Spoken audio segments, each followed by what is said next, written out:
दरम्यान धाराशिव जिल्ह्यामध्ये बिबट्याची दहशत सध्या पाहायला मिळतेय।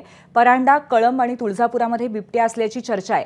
या बिबट्याने 20 दिवसात परांडा तालुक्यात लहान मोठ्या 12 जनावरांची शिकार केली आहे। शिरगाव गावामध्ये नाना कुंभार या इसमाला बिबट्या दिसला होता।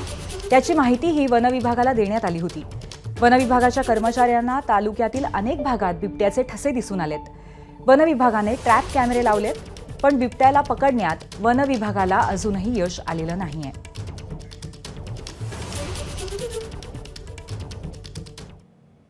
पक्ष्यांचा लय कालवा आला, त्यामुळे मी बघितलं तर बिबट्या होता।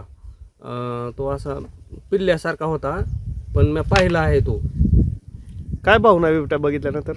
थोडं घाबरल्यासारखं झालं, पण ते लय मोठा नसल्यामुळे काय वाटलं नाही। पिल्ल्यासारखा आहे, छोटा, ती लय मोठा नाही। एबीपी माझा, उघडा डोळे बघा नीट।